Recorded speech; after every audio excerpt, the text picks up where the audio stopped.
もうすぐですね、巾着田到着します。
200メートルぐらい先にある橋を渡ったたもとを左に入ると巾着ですね。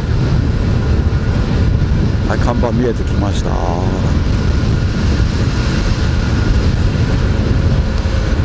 はい、巾着台到着します。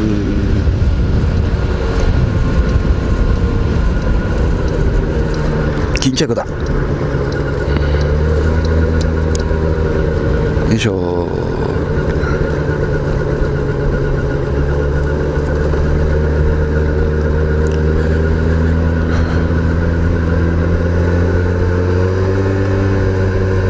巾着田はですね、無料でバーベキューとかキャンプができる場所なんですね。このオートバイとか車で来なかったらもう無料でできます。ただね、その巾着田もうここも公園内なので一応駐車場が有料なんですよ。なので、自動車とバイクで来た場合は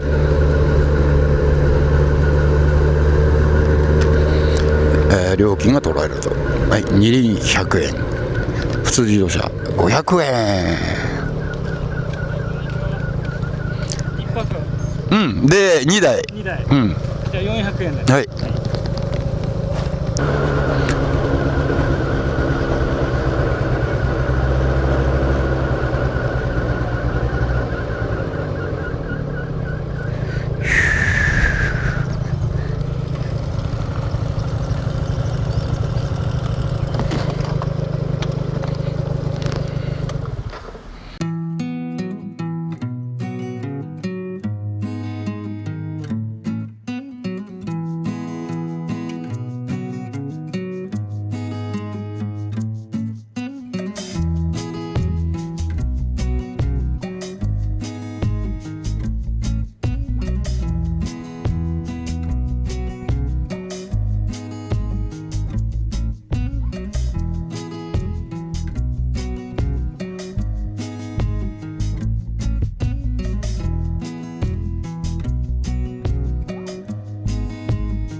す。